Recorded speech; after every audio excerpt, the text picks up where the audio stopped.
Ma'am preface वो होती है जिसमें वो लिखने के लिए हम मकसद बताते हैं ऑथर। हाँ जी, मकसद बताते हैं कि हमने ये बुक क्यों लिखी, किस वजह से लिखी, किन हालात में लिखी, इसकी इंटेंडेड ऑडियंस क्या है और मेरी बुक का पर्पस क्या है। इसी तरह जब आप रिपोर्ट लिखते हैं तो लेटर ऑफ हॉस्पिटल में आप ये सारी बातें बताते हैं कि आपने रिपोर्ट क्यों लिखी, किसके लिए लिखी और ये किस किस तरीके से लोगों को फायदा पहुंचाएगी। Is it clear? Then comes your abstract. Abstract basically means the summary of a short paragraph that explains what basically there is in the report. So when we talk about abstract, it is a concise description of the report, and it includes the purpose as well, and it includes the most important results as well. And when you are writing an abstract, it should not be longer than half a page, and it should not have any diagrams in it or any references in it. The results basically are summarized. The results are basically summarized in the in the abstract. Uh, qualitatively qualitatively means के results को आपने words के अंदर explain किया होता है. No specific technical terminology और abbreviations are used in the abstract, and this is not a numbered page, यानी कि इस पेज के ऊपर आप नंबर नहीं लगाते. Then you have table of contents. जो रिपोर्ट के पार्ट्स होंगे आप उसका उसके सारे चैप्टर्स के नेम लिखेंगे और आगे उसके पेज नंबर डालेंगे, वो आपका टेबल ऑफ कंटेंट्स होगा. Then you can also have table of diagrams, यानी कि डायाग्राम्स जो आपकी रिपोर्ट बन रही हैं आप उनको नाम देंगे और उनको नंबर देंगे. उसके नाम और नंबर के साथ आप पेज नंबर बताएंगे in the table of contents, that is for diagrams. Then you move to the introduction, the main part of the body. तो सबसे पहले आपके पास इंट्रोडक्शन होगा. इंट्रोडक्शन में what do you have to do is that first of all you will give the objective of the work. Introduction में क्या होगा कि आप बताएंगे कि आप क्यों ये रिसर्च कर रहे हैं, ये रिपोर्ट लिख रहे हैं. Then you will tell about the problem. कौन सी प्रॉब्लम थी जिसकी वजह से आपने ये रिपोर्ट लिखनी शुरू की और उसको किस तरीके से सॉल्व किया जाएगा. Okay, this section would provide the reader with the overview that why this work was done, how this work was done, and the most important, most interesting results. Okay, and this can be easily accomplished. अगर ये आप आसानी से बता सकेंगे to the reader अगर आपने अपनी रिपोर्ट के ऑब्जेक्टिव्स को क्लियरली स्टेट किया है in the report.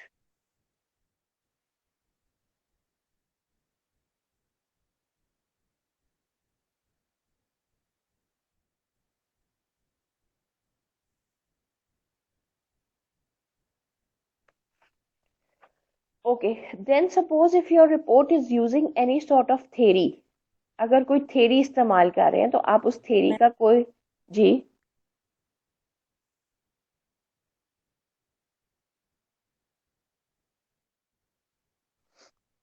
Suppose if you are using any theory, so what will you be doing is what you will be doing is that you आपकी people will. आवाज हाँ जी.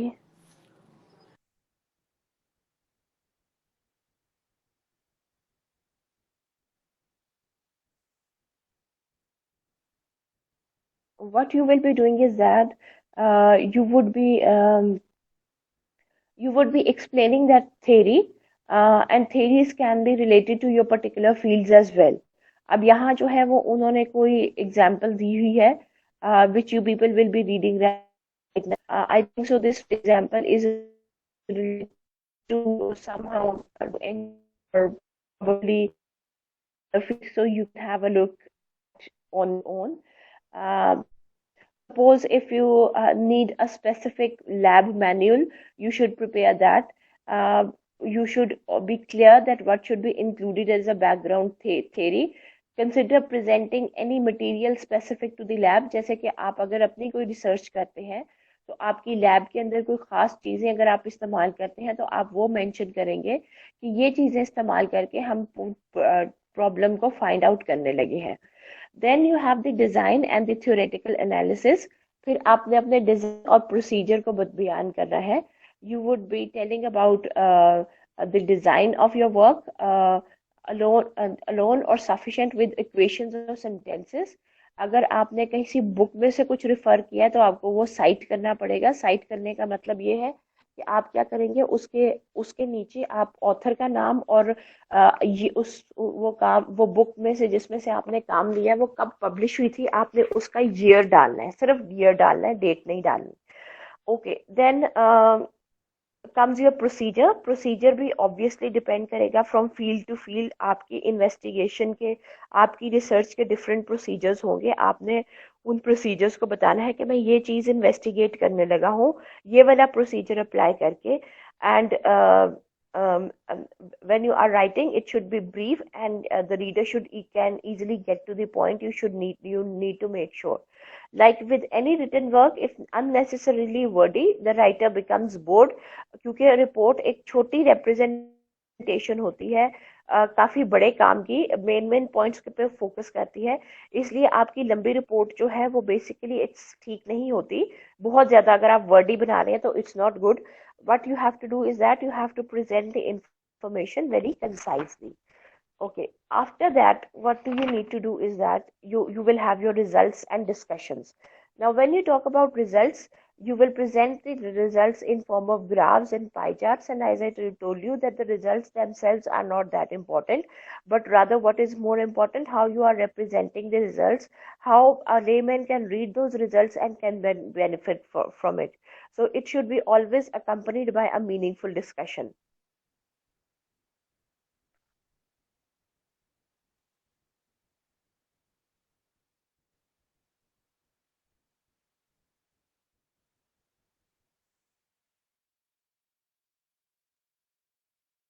Basically, when you have written your results and discussion, then comes the conclusion. In the final section, what you are going to do is that you will bring everything together. That means you will write a summary. It is similar, and this paragraph, this concluding part will be very much similar to your abstract, because here you would be telling what your results were, explain them in your own words. Therefore, the conclusion should be a concise description of the report. It should state the purpose, most important findings of the result, and the conclusion should not contain figures. जैसे abstract में figures और page number नहीं होता, इसी तरह conclusion में भी page numbers नहीं होते. Then comes your work cited list. Work cited list में आपको साइट करना बताऊंगी, not in today's class but in the next class. What you are going to do is that you are going to give the, जैसे आपने देखा होगा ना, उन चीजों के आखिर पे बिब्लियोग्राफी दी होती है ना, रेफरेंस लिस्ट दी होती है. यस कभी मैम. देखी ना? हाँ जी, उस तरह की लिस्ट हम बनाएंगे. अब वो मैं आपको एपीए अगली क्लास में करवाऊंगी कि किस तरीके से वो लिस्ट बनती है. And then finally you have the appendix. Appendix में क्या होता है, अपेंडिक्स में आपने अपनी रिसर्च करते वक्त कोई भी एडिशनल चीज इस्तेमाल की है या कोई लेंथी चीज इस्तेमाल की है रिजल्ट्स को फाइंड आउट करने के लिए, और वो रिपोर्ट बॉडी के अंदर एडजस्ट नहीं हो सकते, तो आप उसको अपेंडिक्स में लगा देंगे. Okay, few other things as far as the language of technical, that's all about technical report. Or there are few other things that are important when writing a technical report. You can note it down. Please note them down. These are some major points. First of all, your report should be written in the active voice. It should be written in the active voice using the third person.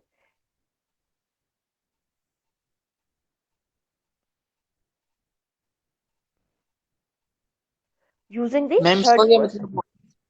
Third person मतलब कि आपने दे, them, इस समझ तरह नहीं के आई. Word, they them use करना है. आपने ये नहीं करना I did it, he did it, you did it. Okay, so you would be using active voice, and apart from that the third person pronoun. You are not okay going ma'am. to use personal pronouns, because you want to keep the report objective and it should not be subjective. अगर I, me, you, he डाल देंगे तो उसका मतलब है कि आप अपना ओपिनियन या आप अपने बारे में बता रहे हैं कि आप क्या सोचते हैं इस टॉपिक पे. आपने उसको दे देम पे रखना है, उसे रिपोर्ट जो है वो ऑब्जेक्टिव रहेगी. So you would be using correct grammar, punctuation, spelling. Be careful about the tone of the report. Then when it comes to the diagrams, what you have to do is that you people should generate the diagrams on a computer, और diagrams के साथ आपने क्या करना है, number देना है और टाइटल ऑफ द डायग्राम देना है। और उसके अलावा जब आप कंक्लूजन या एनालिसिस कर रहे होंगे तो आपने उन डायग्राम्स को, उन टेबल्स को डिस्क्राइब भी करना है। Any information in the report that is directly quoted or copied from a source must be cited with proper notation। जैसे मैंने आपको बताया है कि आपने क्या करना है, आपने बेसिकली इसको इसके ऊपर बेसिकली क्या करना है कि आपने साइटेशन देनी है कि कौन से किस ऑथर ने लिखी। अगर कहीं से आप कोई बात कोट कर रहे हैं, किसी बुक से आपने कुछ लिया है, तो नीचे आप मेंशन करेंगे कि ये ऑथर था और ये इस साल में उसने ये बुक पब्लिश की थी या कोई जर्नल का आर्टिकल पब्लिश किया था। इवन अगर आपने कुछ अपने रिपोर्ट में ऐसी चीज डाली है जो कहीं से लेके डाली है लेकिन वो आपने पैराफ्रेज किया है, तो in that case also what you have to do is that you do have to give the citation. Yes, when you are collecting information from websites, you should use websites that are credible websites. जो आपकी Wikipedia है ना, वो credible website नहीं है, क्योंकि एक तो उसमें ऑथर्स का नहीं पता चलता और दूसरी वहाँ इंफॉर्मेशन बार बार चेंज होती रहती है। और जब आप रिपोर्ट्स लिख रहे होते हैं तो सारे पेजेस, रिपोर्ट के जो पेजेस होते हैं वो 8.5 बाय 11 इंच के साइज के हों। अगर उससे बड़े पेपर हैं या तो उससे छोटे पेपर हैं तो that is not a good way of writing a report. Clear about it? Yes ma'am. Okay. ये बेटा मैं ना पेज में आपको कौन सा नोट्स साइज की होता है? इमेजेस भेज रही हूँ इसके ऊपर व्हाट्सएप पे। हाँ जी मैम, ये जो आपने कहा 8 बाय 11, ये पेज में कौन सा साइज बनता है? A4 ही मेरे ख्याल से बनता है ये। Okay.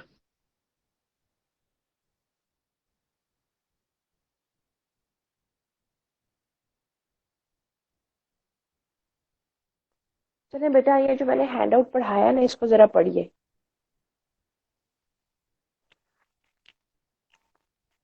Then we'll move to the thesis.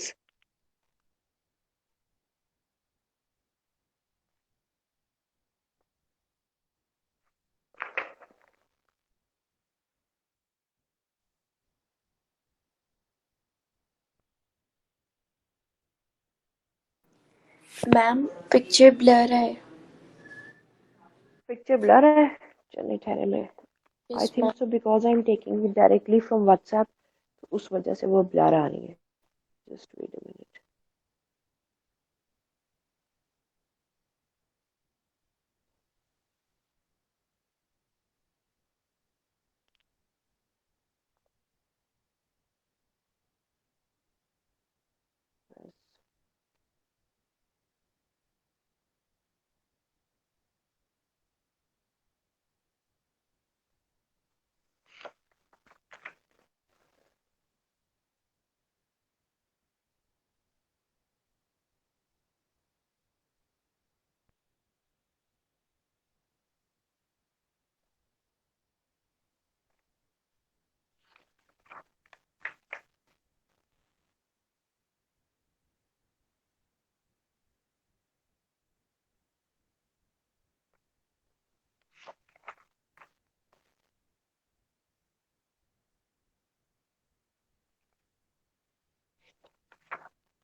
चलिए बेटा, जरा 10-15 मिनट लें और इसको पढ़ना शुरू करें।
going to investigate a particular thing. So you have to state clearly that what basically are the objectives of your study, what is the significance of the study. You will be writing a tentative review, literature review. मैं आपको बताऊंगी literature review किस तरह लिखते हैं, and the theoretical framework plus the bibliography. तो आपने अगर तो आपकी क्वालिटेटिव रिसर्च होती है, क्वालिटेटिव रिसर्च वो होती है जिसका एनालिसिस हम वर्ड्स के थ्रू करते हैं, डिस्क्रिप्टिव एनालिसिस करते हैं. तो उस केस में आपने क्या करना है, आपके you would B analysing the data in words, और अगर आपका क्वांटिटेटिव डेटा होगा तो फिर आपने ग्राफ्स और पाई चार्ट्स के थ्रू अपनी चीज़ों को रिप्रेजेंट करना है. Now when you talk about your thesis, जब आप थीसिस का, हाँ जी, एक बात यह है कि अगर आपकी क्वांटिटेटिव रिसर्च होगी तो हाइपोथेसिस लाजमी होगा. हाइपोथेसिस एक assumption होती है जो कि हम बनाते हैं, वो सच भी साबित हो सकती है लेटर ऑन और वो झूठी भी साबित हो सकती है. जैसे कि मेरी ये assumption हो सकती है, इस पे मैं रिसर्च शुरू कर सकती हूँ कि teaching phonology to students can help them to improve their pronunciation. यानी कि अगर मैं आपको phonetics and phonology पढ़ाऊंगी तो आप लोगों की pronunciation ठीक हो सकती है. अब ये मेरा hypothesis है, ये मेरी assumption है, इसके साथ मैं अपना thesis करना शुरू करूंगी, और जब मैं उसको investigate करूंगी, find करूंगी, उन बच्चों के पास जाऊंगी, क्लासों में जाऊंगी, बच्चों से इंफॉर्मेशन लूंगी कि क्या वाकई फोनोलॉजी पढ़ने से आपकी प्रोनाउंसिएशन ठीक होती है कि नहीं ठीक होती. तो फिर हमारा जो सारी ये प्रोसेस होगा, इसको हम बोलते हैं thesis writing. Now first of all you have to set a topic, then फिर आप रिसर्च क्वेश्चन बनाएंगे, फिर अगर आपका हाइपोथेसिस है तो हाइपोथेसिस बनाएंगे आप, और फिर आप उसी इंट्रोडक्शन के चैप्टर में, ये बेसिकली इंट्रोडक्शन के चैप्टर में आती है. I will be sharing the hand out, so you would be clear about it कि क्या क्या है इसके अंदर. So after that what you are going to do is that you people are going to show your work to the supervisor. आपको एक supervisor appoint किया जाता है जो कि आपके थीसिस के टॉपिक को देखता है, आपके हाइपोथेसिस को देखता है, आपके रिसर्च क्वेश्चन को देखता है, और जैसे जैसे आप थीसिस करते हैं वो आप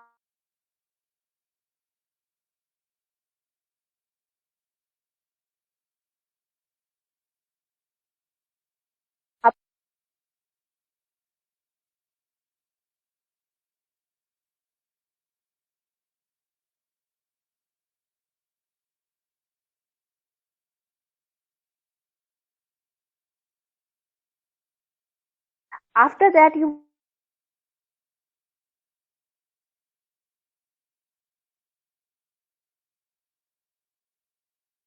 in the first chapter what clearly state the purpose of the study, and you will tell about its significance.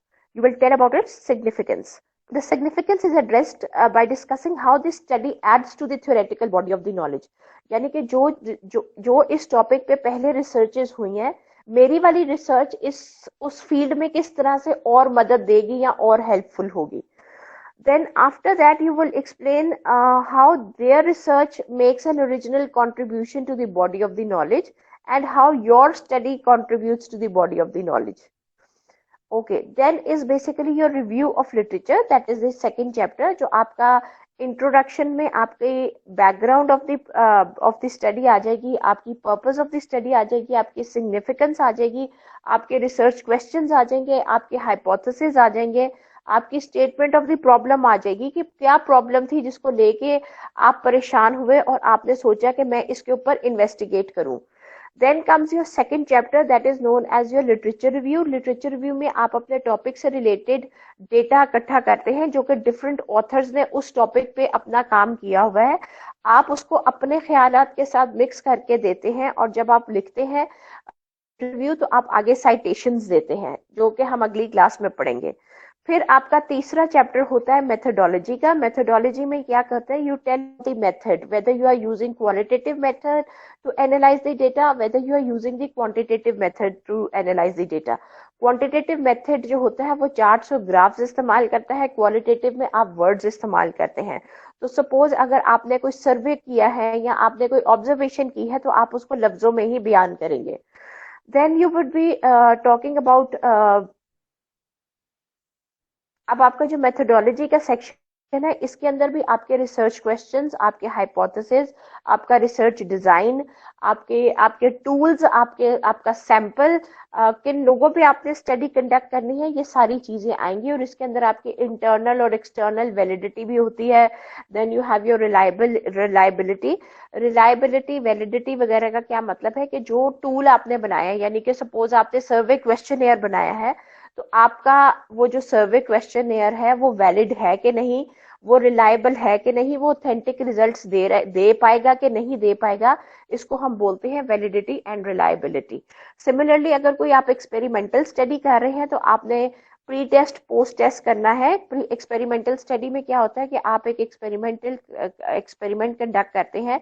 जैसे कि मैंने आपको बताई एग्जाम्पल प्रोनाउंसिएशन ऑफ स्टूडेंट्स वाली, तो आप दो क्लासें लेंगे, एक क्लास को आप फोनोलॉजी पढ़ाएंगे और उनको प्रोनाउंसिएशन सिखाएंगे, दूसरी क्लास को आप खाली इंग्लिश पढ़ाएंगे और प्रोनाउंसिएशन सिखाएंगे। और इस चीज को करने से पहले आप उन लोगों का एक टेस्ट ले लेंगे प्रोनाउंसिएशन के ऊपर और उनकी स्कोर्स को देख लेंगे, और फिर उसके बाद जब आप उनको फोनोलॉजी पढ़ाएंगे फिर एक और टेस्ट लेंगे। उसके बाद आप डिफरेंस करेंगे कि फोनोलॉजी पढ़ने के बाद कितने अच्छे रिजल्ट्स आए और फोनोलॉजी पढ़ने से पहले कितने कितने खराब थे results. Then moving to the findings, जब आपने डेटा कलेक्ट कर लिया, चाहे वो आपका क्वालिटेटिव है, क्वांटिटेटिव है, सर्वे के थ्रू है, एक्सपेरिमेंट के थ्रू है, तो तब आपने क्या करना है, आपने फाइंडिंग्स को डिस्कस करना है। आपने फाइंडिंग को डिस्कस करना है इन द डिस्क्रिप्टिव और exploratory way. You would B analysing, you will be describing कि क्या आपका बेसिकली आपकी फाइंडिंग्स निकली, क्या आपके हाइपोथेसिस प्रूव हुए कि रिजेक्ट हो गए। Then tables and graphs should be used in quantitative study. So basically ये वाला जो फाइंडिंग्स वाला चैप्टर होता है वो रीडर को आइडिया देता है कि आपने जिस टॉपिक पर रिसर्च की वो क्या टॉपिक था और उसकी क्या फाइंडिंग्स निकली। Then you would be discussing, अब अगले चैप्टर में आपने जो भी आपकी फाइंडिंग्स निकली आपने उसको थॉरली डिस्कस करना है। और फाइनली आपके पास क्या होगा, that you will have the closing chapter, that is the conclusion. उसके अंदर जितनी भी मेजर फाइंडिंग्स हैं आप उनको समराइज करके लिख देंगे। अब जब आप थीसिस करना शुरू करते हैं तो आपको ये नहीं सोचना चाहिए कि एक ही सेमेस्टर के अंदर होके आपका थीसिस खत्म हो जाएगा। समटाइम्स ये होता है कि स्पेशली जब आप एमफिल पीएचडी वगैरह का थीसिस करते हैं तो you have 1 year or 2 years for to do that.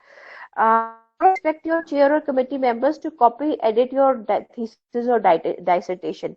जो आपने बेसिकली अपने थीसिस को किया है वो आप खुद ही लिखेंगे, उसकी एरर रीडिंग करेंगे, कोई आपके लिए उसकी एरर रीडिंग नहीं करेगा।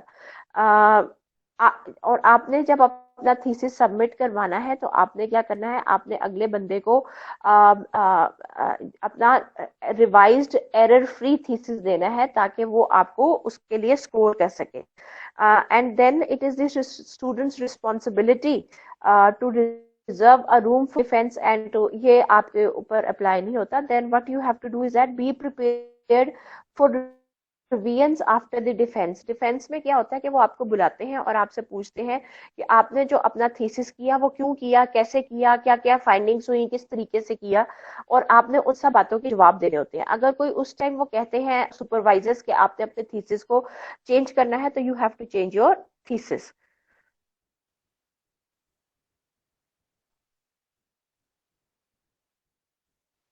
Is it clear?